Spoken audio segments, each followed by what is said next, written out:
물고기 2마리와 보리떡 5개로 5천 명을 먹이시고 12광주리가 남은 사건입니다. 여러분이 잘 아시는 그런 내용이지요. 근데 오늘 이 기적이 굉장히 중요한 의미를 갖는 것은 이 기적을 통해서 제자들과 예수님에게 사역에 큰 변화가 일어났고, 주님께서 제자들을 가르치시기 위한 구체적인 계획들이 이 기적을 통해서 일어난 것을 보게 됩니다. 또한 단순히 일어난 기적뿐만 아니라 바로 사람들을 50씩 100씩 앉게 해서 나누어 주었던 그 떡과 그 보리떡과 이 물고기를 통해서 바로 성찬식과 초대교회의 시작이 되었다고 이야기하는 학자들도 있습니다. 물로서 포도주를 만든 것이 질적인 변화였다면 정말 보리떡 5개와 물고기 2마리 5천 명인 것은 양적인 기적이라고 그렇게 볼 수가 있습니다. 주님께서 이 기적을 통해서 전하시기를 원하는 말씀이 뭘까 할 때 제일 먼저 이 기적은 예수님이 계신 곳에서 이루어진다는 사실을 말씀하고 있습니다. 예수님이 함께 하실 때 이 기적은 이루어진다는 것입니다. 같은 사건을 다루고 있는 마가복음 6장에서는 이 기적이 일어나는 그 상황을 단 두 단어로 잘 표현하고 있습니다. 이곳은 빈들이요, 그렇게 얘기했습니다. 광야라는 것이죠. 그 다음에 때가 저물어 가매, 이 표현을 쓰고 있습니다. 이것은 어쩌면 우리의 실존적인 우리 인생의 모습을 이야기하고 있습니다.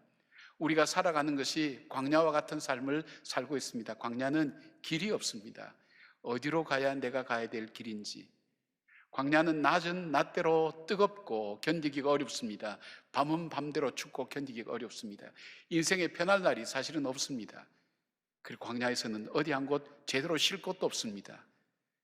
내가 마음 놓고 눈 붙이고 쉴 수 있는 곳 없습니다.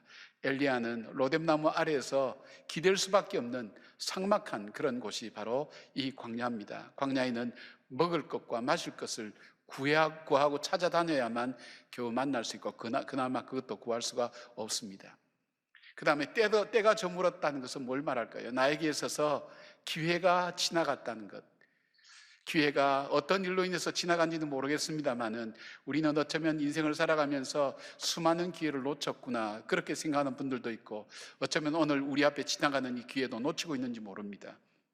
어떤 분들은 나는 나이가 많아서 때가 지나갔다고 얘기하는 분도 있고, 나는 여러 가지 사업과 또 여러 가지 일들에 있어서 나는 이제 더 이상 할 수 있는 기회들이 없어졌다고 생각하는 분들도 있을 줄 압니다. 아무튼 이런 삶의 현장에 대한 부분을 바로 마가복음은 잘 얘기하고 있습니다. 성경에 모세가 인생이 70이요 강건하면 80이라도 수고와 슬픔밖에 없다는 것이 모세만의 삶이 아니라 오늘 우리의 삶이라면, 바로 이런 인생 속에 진정으로 우리가 삶의 의미를 갖고 정말 주님의 기적과 이적을 체험하면서 내 삶이 새로워질 수 있는 그 삶이 우리에게 주어질 수 있다면 얼마나 놀랍고 귀한 일이겠습니까? 그런데 이 모든 것이 어디로부터 오느냐? 예수님이 함께 하실 때 이 새로운 기적과 이적이 일어난다는 것을 오늘 말씀을 하고 있습니다. 이 본문은 중요하기 때문에 네 복음서가 모두 공통으로 이 사실을 다루고 있습니다. 이 본문을 다루고 있는 마가복음 6장에 보면 마가는 이 사건 직전에 헤롯궁에서의 잔치를 기록하고 있습니다. 잔치라는 것은 뭘까요? 인간이 행복하기 위해서 만든 것 아닙니까? 행복하기를 원하여서 만든 것이기도 하고, 그래서 인간이 행복할 수 있는 모든 것을 다 모아서 즐겁고 기쁘게 사는 것이 우리가 잔치라고 볼 수가 있습니다. 특별히 헤롯궁에서 왕이 베푼 잔치니까 얼마나 인간이 즐거워할 만한 것들이 가득하겠습니까? 그러나 이 잔치의 마지막은 세례 요한의 목이 쟁반에 담겨 들어오므로 불안과 두려움과 죽음으로 끝나게 됩니다. 무엇을 시사하고 있을까요? 우리 인생은 아무리 행복한 것을 모으고 인간이 행복하기 위해서 애쓰고 힘쓰다 할지라도 그 인생의 삶 자체의 과정은 일시적인 쾌락은 될 수 있겠지만 두려움과 불안으로 끝나고 그 마지막은 죽음으로 끝나는 인생의 모습을 잘 표현해주고 있습니다. 인간이 행복하기 위해서 시작한 우리의 삶이 그렇지 못하다는 것을 잘 보여주고 있습니다. 그러면서 이어서 오늘 광야의 식탁, 광야의 잔치를 바로 이 마가복음은 우리에게 보여주고 있습니다. 무엇을 시사할까요? 광야는 인생을 즐겁게 할 만한 것이 아무것도 없습니다. 인간을 기쁘게 할 만한 것도 아무것도 없습니다. 광야는 빈들입니다. 먹을 것도 없습니다. 그냥 거기에 모인 사람들은 병자나 환자나 그리고 갈증과 갈급함을 갖고 있는, 정치적이든 경제적이든 갈급함을 갖고 있는 사람들의 만남이었습니다. 굶주림과 배고픔과 갈증과 갈급함으로 가득 찬 그 광야에 무슨 희망이 있고 무슨 꿈이 있겠습니까? 그런데 오늘 마가는 여기서 일어나는 기적을 우리에게 소개하고 있습니다. 바로 광야와 같은 그 인생길을 알지라도 예수님이 계시고 계시지 않는 게 따라서 달라진다는 것을 뚜렷하게 보여주고 있습니다. 예수님이 계시지 않았던, 인간이 행복하게 해서 만든 그 궁에서의 잔치도 불행과 두려움으로 끝났다면, 인생이 즐거워할 것이 아무것도 없는 이 광야에서도 주님이 계실 때에 거기서 기적이 일어났고 이적이 일어났고, 그 기적과 이적은 그것으로 끝나지 않고 예수님의 신성을 보여주시면서 메시아의 오심을 예고하였고, 사람들에게 소망과 꿈을 주었고 희망을 주었고 감사를 주었던 것을 보게 됩니다. 지친 우리의 인생길을 걸어갈 때 새로운 용기와 힘을 갖고 올 수 있는 그 힘을 주었다는 것을 보게 됩니다. 오늘 여러분 중에 내 인생은 광야 같다고, 나는 때가 저물었다고, 그리고 여기 모인 무리처럼 나는 무언가를 찾기 위한 갈증과 안타까움과 의문으로 가득 차 있다고 그렇게 여러분 생각하시면서 오늘 살아가고 있습니까? 오늘 이 복음서가 우리에게 말씀해 주고 있는 것, 바로 이 모든 것의 해결, 바로 광야에서 일어나는 그 기적의 역사의 중요한 것은 예수님이 계실 때 일어났다는 사실. 그렇다면 여러분의 인생의 광야에 예수님을 초청하시길 바랍니다. 내 인생의 광야에 예수님을 초청하시길 바랍니다. 하나님, 나는 갈 길 모릅니다. 어떻게 해야 될지 알지 못합니다. 주님, 나에게서 기회는 다 지나간 것 같습니다. 앞으로 내 인생을 어떻게 살아야 보람 있게 살아야 될지 나는 알지 못하겠습니다. 내 인생의 의미를 못 찾겠습니다. 나는 내 인생의 방향도 잡지 못했습니다. 내 인생의 기준이 뭔지 혼돈과 혼란 속에 있습니다. 어디로 가야 참으로 풍족함을 얻을지 나는 알지 못하겠습니다. 하나님, 나는 어떻게 살아야 됩니까? 코로나 때문만이 아니라 우리 삶에 있어서 그 어려움이 있을 때 그 현장에 예수님을 초청하시길 바랍니다. 그리고 그렇게 고백하시길 바랍니다. 예수님, 주님은 나의 구세주며 나의 주인 되신다는 그 고백과 더불어서 바로 내가 살아가고 있는 내 삶의 이 광야의 현장을 주님께서 보시고 아시고 들으실 수 있도록 말씀하시길 바랍니다. 전하시길 바랍니다. 계속해서 주님께 아뢰시길 바랍니다. 주님, 내 삶 속에 개입하여 주십시오. 나의 삶 속에 함께하여 주시옵소서. 저도 인생을 살아오면서 광야 같은 인생 자체가 힘들지만은, 그러나 정말 힘들었던 그 순간 제 삶의 전환점은 예수님이 오실 때 변화될 수 있었습니다. 그래서 힘들고 어려울 때 저는 제 삶에 있어서 저희 노력도 하지만은 더 중요한 것이 있다면 제 삶의 제 광야 속에 예수님을 초청합니다. 주님, 보시옵소서. 주님께서 말씀해 주십시오. 주님께서 나를 깨우쳐 주십시오. 나로 하여금 어떻게 해야 될지 주의 기적과 이적을 통해서 내 마음을 바꿔주십시오. 여러분, 정말 기적과 이적 중에 중요한 기적은 내 마음이 바뀐다는 것이 진짜 기적이라는 것을 체험 많이 했습니다. 내 마음이 불안하고 두려우면 세상 것이 다 이루어져도 의미가 없습니다. 그러나 내 마음에 평안이 찾아올 때, 기쁨이 올 때, 그 속에서 하나님께서 열어가시는 주의 길이 보이기 시작할 때, 그때 이적과 기적은 시작되는 것입니다. 사랑하는 여러분, 두려워하지 마시길 바랍니다. 불안해하지 마시길 바랍니다. 우리 인생이 걸어가는 길 앞에 낙담하지 말기를 바랍니다. 여러분의 인생의 광야에 주님을 초청하시는 그 광야에 주님과 함께 더불어 걸어가는 믿음의 사람들이 되시기를 주의 이름으로 축원합니다. 두 번째로 인생의 기적은 어떻게 해서 일어납니까? 바로 믿음의 순종을 통해서 일어나는 것을 말씀하고 있습니다. 계속 기적에 대한 말씀과 더불어서 순종에 대한 말씀을 계속 드리고 있다는 걸 여러분 알고 계실 겁니다. 주님은 홀로 일하실 수가 있습니다. 그러나 주님께서 일을 하시는 도구가 있습니다. 그것이 누군가 하면 믿음으로 순종하는 사람을 통해서 주님은 주님의 크고 놀라운 일을 감당하시는 것을 보게 됩니다. 이 믿음은 겨자씨만한 것이라 할지라도 산을 옮길 만한 믿음과 능력이 있다고 그랬습니다. 우리의 믿음이 아무리 겨자씨만큼 작다 할지라도 이 믿음은 산을 옮길 만한 능력으로 나타난다는 것입니다. 바로 이 믿음의 순종함을 통해서 하나님은 하나님 역사를 이루어 가신 것을 보게 됩니다.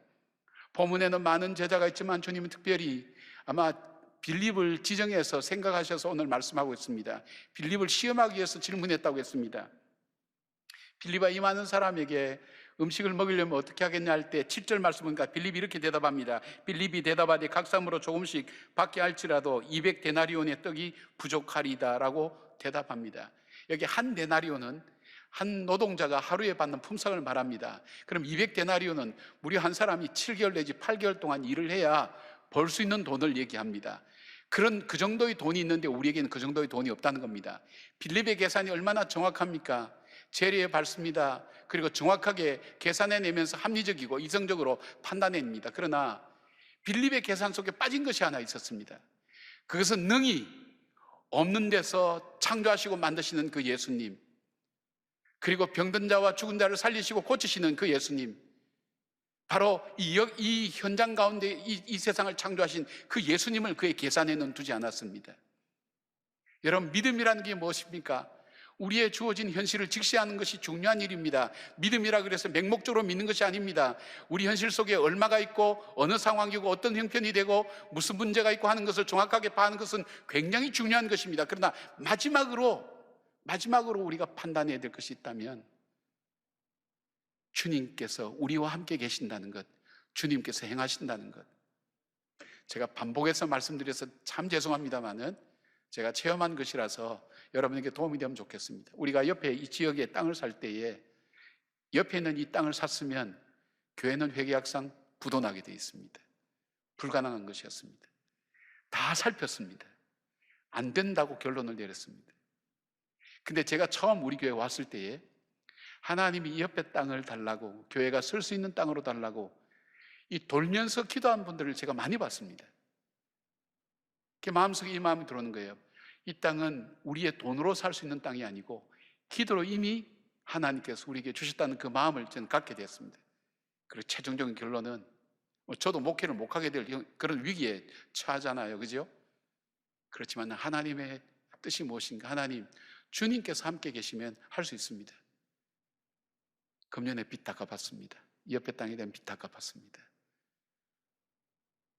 아멘 좀 해도 되는데 여러분 너무 안 하시는 것 같아요. 너무 점잖으신 것 같아요. 예. 여러분은 보통으로 봤지만 저는 남다른 감격이 있습니다. 왜냐하면 그만큼 위험했습니다. 위기였고 불가능했습니다. 그러나 하나님께서 정말 하십니다. 내 계산 속에 주님을 카운트하지 않았던 바로 이 생각들이 어리석은 생각이 되었다는 것을 알게 된 것입니다. 그리고 성경은 또 한 사람을 이야기하고 있습니다. 그것이 누군가 하면 안드레입니다. 안드레는 보면 그렇게 크게 부각될 만한 일을 한 이런 사람은 아닙니다. 그러나 오늘 성경을 보면 안드레와 베드로를 동시에 소개하고 있습니다. 그 이유가 뭘까요? 초대교회의 가장 훌륭한 이 베드로를 예수님께로 인도한 사람이 누군가 하면 안드레입니다. 안드레의 역할이 얼마나 중요한 역할을 했는지 알 수가 없습니다. 근데 이 안드레는 예수님이 이 말씀하신 걸 듣고 그는 무리 가운데 들어가서 거기에서 어린아이를 통해서 물고기 2마리와 보리떡 5개를 갖고 왔습니다. 그리고 예수님께 드리면서 주님 이거밖에 없습니다. 어떻게 하겠습니까? 어떤 자세입니까? 주님이 이 큰 무리 앞에 이 작은 것 가지고 될 수 있다는 확신 갖고 있지는 않습니다. 그러나 주님이 말씀하실 때 적어도 그 말씀에 순종해서 내가 할 수 있는 최선을 찾아보는 그 모습, 순종하는 그 모습을 우리 주님은 귀하게 보시고 그것을 받으셨습니다. 받으시고 기도하셨습니다. 축사하시고 기적과 이적의 역사가 일어난 것을 바라봅니다.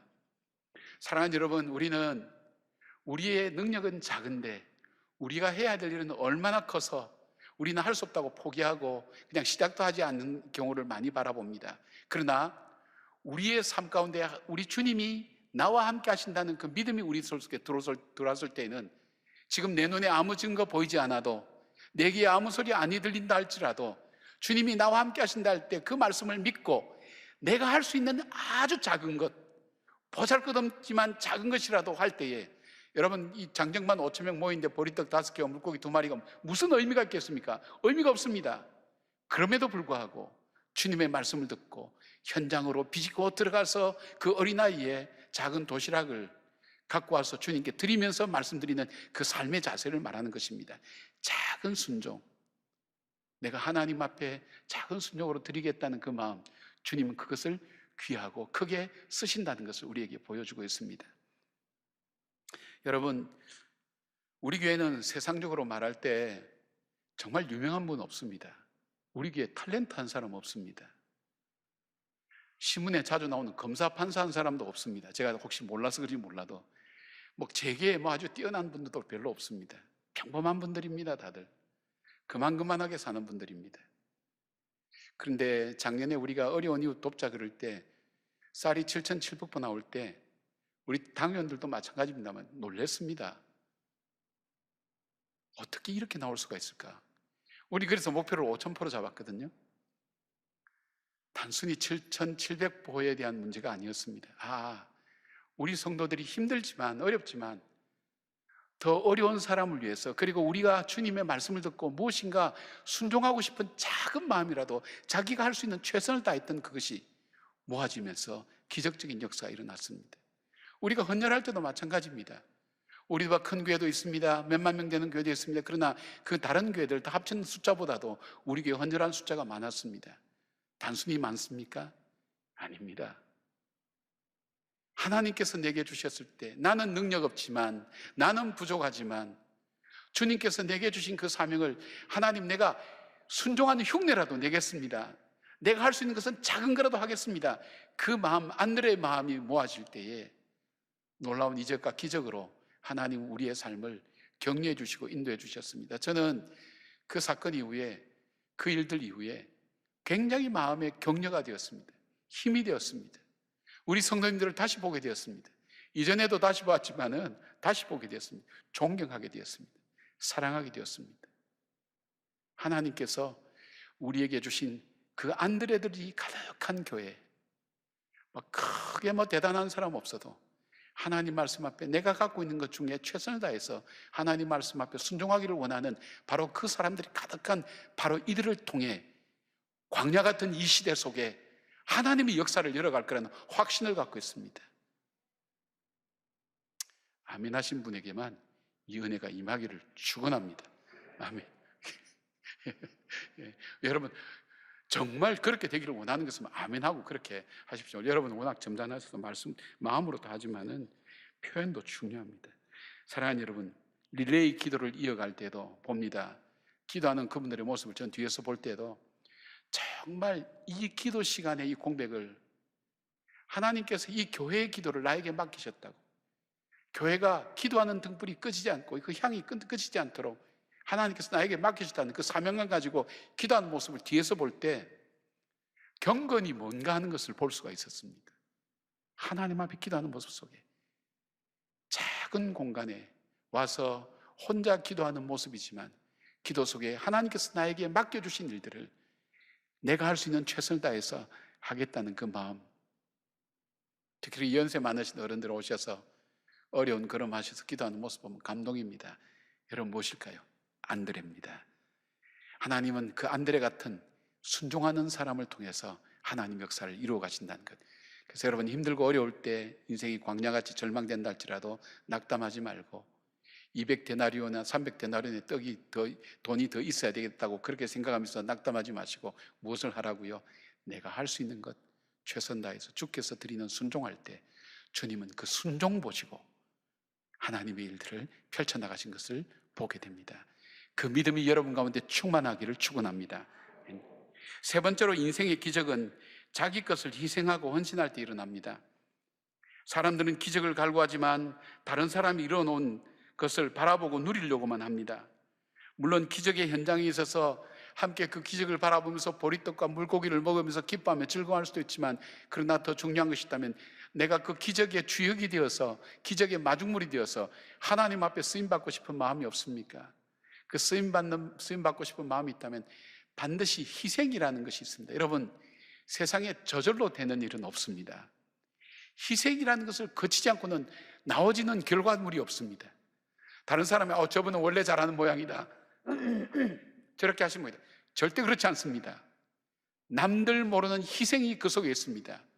또 내가 이만큼 설 때는 남들 모르는 희생에 뒷받침되어 있다는 것을 우리가 아셔야 됩니다. 바로 오늘 이 오병이의 역사는 한 어린아이가 자기가 먹을 도시락을 아무런 조건 없이 신령이 보냈다는 얘기도 없어요. 그냥 조건 없이 내놓은 아이에게서는 희생이었습니다. 희생과 헌신을 할 때 하나님은 그것을 받으셨습니다. 받으시고 축사하셨습니다. 그것을 나누어 주셨습니다. 그것이 많은 사람에게 배부르게 하며 풍성케 하며 함께 나눌 수 있는 축복이 되었습니다. 만약에 이 아이가 그대로 갖고 있었다면, 자기 것 그대로 갖고 있었다면 물고기 2마리와 보리 5개에 불과한 겁니다.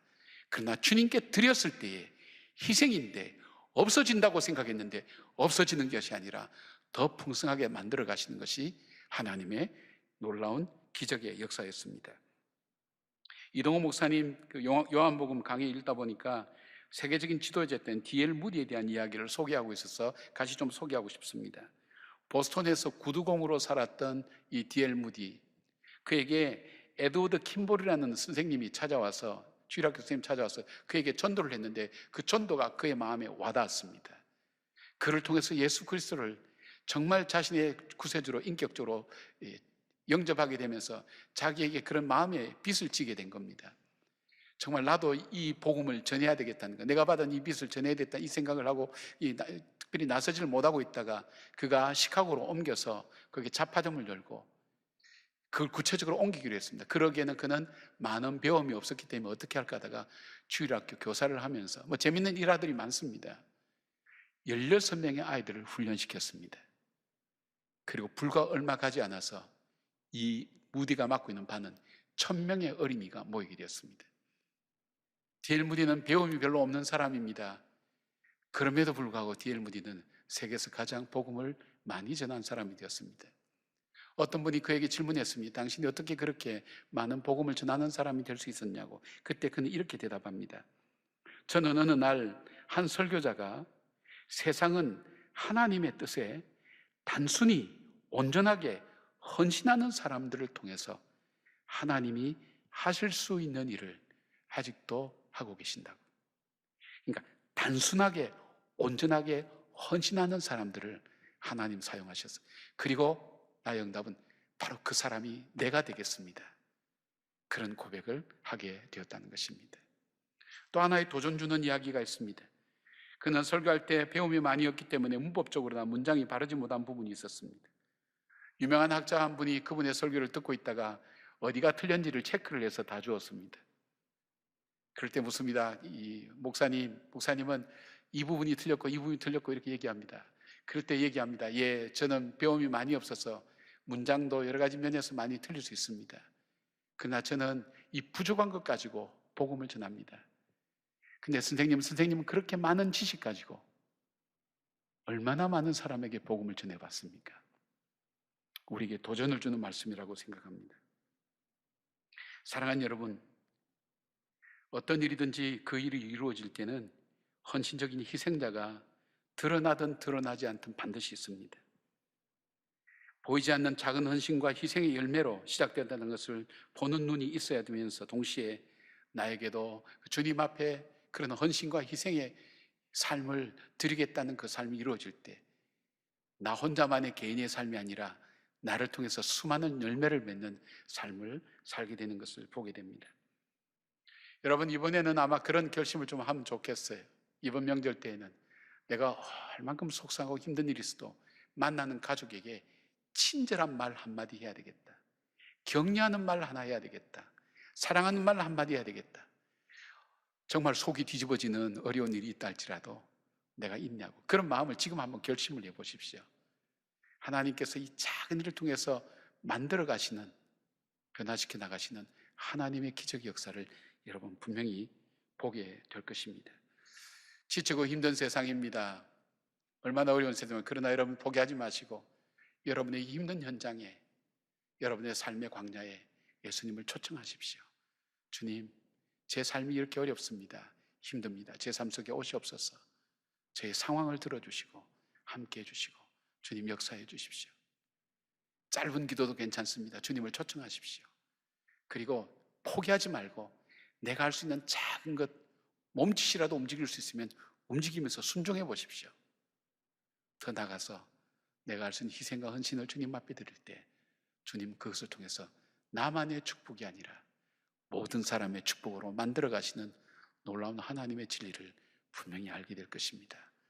오병이의 기적, 이때에 이 사람들에만 일어나는 기적이 아니라 바로 여러분의 삶의 현장에서 일어나는 우리 주님의 기적이 되기를 주의 이름으로 축원합니다. 아멘.